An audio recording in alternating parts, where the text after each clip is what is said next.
Fala galera, sejam bem-vindos ao canal, e para mais uma história de terror.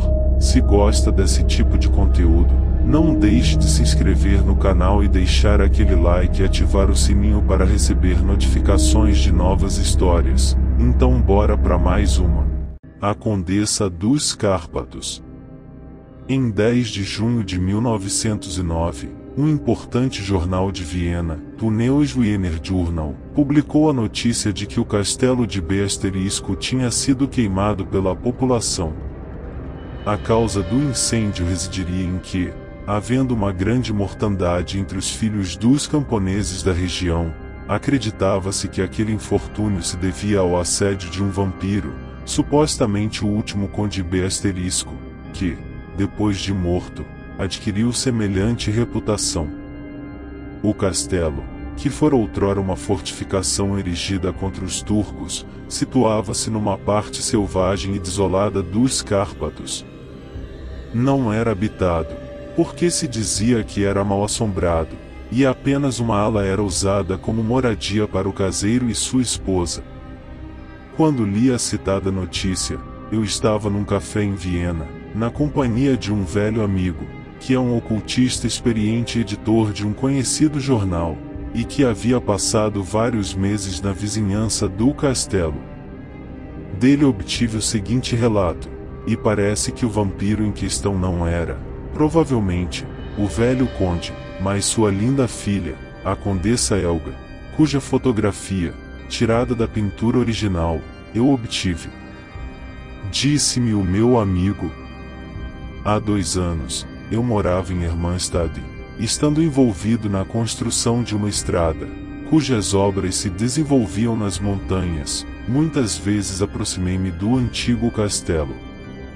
Lá, conheci o velho caseiro e sua esposa, que ocupavam uma parcela de uma ala edifício segregada de seu corpo principal e, portanto, distante das aparições que os camponeses da Valáquia afirmavam ter visto quando vagavam pelas redondezas depois do anoitecer. Tudo o que pude deduzir foi que o velho conde era viúvo e tivera uma linda filha, que um dia morreu de uma queda de seu cavalo. Logo depois, padeceu o velho conde de uma morte misteriosa. Pai e filha foram enterrados em um cemitério solitário, pertencente a uma aldeia vizinha. Pouco depois da morte dos castelões, uma mortandade incomum foi notada entre os habitantes da aldeia, e várias crianças e até alguns adultos morreram sem qualquer enfermidade aparente. Eles simplesmente definhavam. E assim começou o rumor de que o velho conde havia se tornado um vampiro após sua morte. Não resta dúvida de que ele não era santo, pois era viciado em bebida, e algumas histórias chocantes circulavam sobre sua conduta e a de sua filha. Todavia, se havia alguma verdade nisto, não estou em posição de afirmar. Posteriormente, a propriedade passou à posse de um parente distante da família, que é um jovem oficial de um regimento de cavalaria em Viena. Parece que o herdeiro tratou de aproveitar a vida na capital, sem se preocupar com o velho e desolado castelo. Sequer o visitou, limitando-se a dar instruções por carta ao caseiro, dizendo-lhe apenas para manter as coisas em ordem e fazer na construção os reparos que fossem necessários. Assim, o morador do castelo era realmente o senhor da casa e ofereceu sua hospitalidade a mim e aos meus amigos. Certa noite, eu e meus 2 assistentes, e o doutor E*, um jovem advogado, e o senhor W*, um literato, e fomos inspecionar as instalações. Primeiro, fomos aos estábulos. Não havia cavalos, pois haviam sido vendidos. Mas o que atraiu especialmente a nossa atenção especial foi uma carruagem antiga e estranha, com ornamentos dourados, que ostentava os emblemas da família. Em seguida, inspecionamos os quartos, passando por algumas galerias e corredores sombrios, que podem ser encontrados em qualquer castelo antigo. Não havia nada de notável na mobília, mas, em um dos corredores, pendia em uma moldura uma pintura a óleo representando uma dama com um grande chapéu e vestindo um casaco de pele. Todos nós ficamos involuntariamente surpresos ao ver este retrato, não tanto por causa da beleza da senhora, mas por causa de a expressão misteriosa que havia em seu olhar. E o doutor Asterisco, depois de olhar para a foto por um momento, de repente exclamou: "Que estranho! A imagem fecha os olhos e os abre novamente, e agora começa a sorrir." Pois bem, o doutor Asterisco é uma pessoa muito sensível, que mais de uma vez teve alguma experiência no espiritismo, e decidimos formar um círculo com o propósito de investigar este fenômeno. Assim, na mesma noite, sentamo-nos a uma mesa em uma sala contígua, formando uma corrente magnética com as mãos. Logo a mesa começou a se mover e o nome Helga foi soletrado.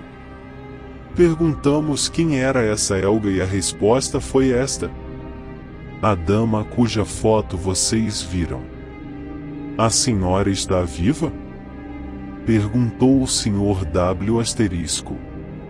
Esta pergunta, em vez de respondida, foi contornada.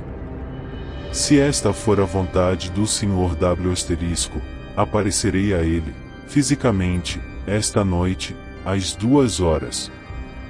W. Asterisco consentiu, e agora a mesa, que parecia dotada de vida, manifestava grande apego por W. Asterisco, ergueu-se sobre 2 pernas e pressionou contra seu peito, como se pretendesse abraçá-lo. Perguntamos ao castelão quem aquele quadro representava. Mas, para nossa surpresa, ele não sabia. Disse que era cópia de um quadro pintado pelo célebre pintor Hans Marquardt, de Viena, e que fora comprado pelo velho conde, porque seu aspecto demoníaco agradava muito. Saímos do castelo e W. Asterisco retirou-se para o seu quarto numa estalagem a meia hora de viagem de distância daquele lugar. Ele tinha uma mentalidade um tanto cética, e embora não acreditasse firmemente em fantasmas e aparições, não negava prontamente a sua possibilidade. Ele não estava com medo, mas ansioso para ver o que resultaria do pacto que fizera na sessão espírita e, com o propósito de se manter acordado, sentou-se e começou a escrever um artigo para um jornal. Por volta das 2 horas, ele ouviu passos na escada e a porta do corredor se abriu.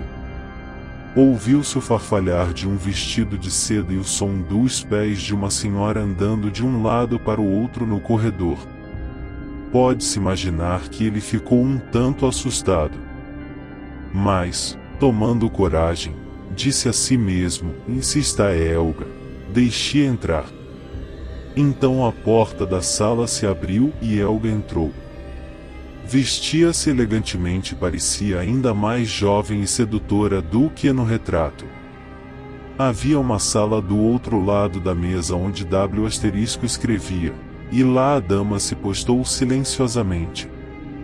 Não falava, mas seus olhares e gestos não deixavam dúvidas quanto a seus desejos e intenções. O Sr. W. Asterisco resistiu à tentação e permaneceu firme. Não se sabe se o fez por princípio, timidez ou medo. Seja como for, ele continuou a escrever, olhando de vez em quando para a visitante desejando silenciosamente que ela fosse embora. Por fim, depois de meia hora, que lhe pareceu imensamente longa, a senhora partiu da mesma maneira que havia chegado. Esta aventura não tirou a paz de W. Asterisco e, por conseguinte, organizamos várias sessões no velho castelo, onde uma variedade de fenômenos estranhos aconteceram. Assim, por exemplo, quando a criada foi acender o fogo do lareira, a porta do cômodo se abriu e Helga apareceu. A jovem, apavorada, saiu correndo do quarto e, tomada de terror, caiu da escada com a lamparina na mão, que se quebrou e quase incendiou as suas roupas. Lamparinas acesas e as velas se apagavam quando aproximadas do quadro, E tantas outras manifestações aconteceram que seria tedioso descrevê-las. O seguinte incidente, contudo, não deve ser omitido. Na época, o Sr. W. almejava o cargo de coeditor de um certo jornal e, alguns dias após a aventura acima narrada, ele recebeu uma carta na qual uma nobre senhora, de alta posição social, lhe oferecia, a este propósito, o seu patrocínio. Pedia ao escritor que fosse a um certo lugar, naquela noite, onde encontraria um cavalheiro que lhe daria mais detalhes.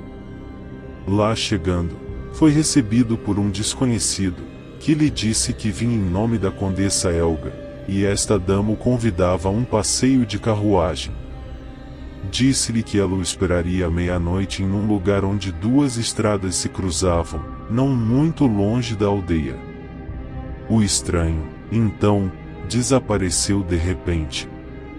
Todavia, parece que o Sr. W. teve algumas dúvidas quanto ao encontro e o passeio. Assim, contratou um policial para ir, à meia-noite, ao local designado e ver o que aconteceria. O policial acorreu ao local e relatou, na manhã seguinte, que nada vira senão a conhecida e antiquada carruagem do castelo, com 2 cavalos negros, parados ali como se esperassem por alguém, e que, como não teve ocasião de interferir, apenas esperou até que a carruagem se pusesse em movimento. Quando interrogaram um morador do castelo sobre o caso, jurou que a carruagem não tinha saído naquela noite, na verdade, não poderia tê-lo feito, pois não havia cavalos para puxá-la. Mas não é tudo. No dia seguinte, encontrei um amigo, que é um grande cético e descrente de fantasmas, e sempre zombava dessas coisas. Agora, porém, ele parecia estar muito sério. Disse-me: ontem à noite algo muito estranho me aconteceu.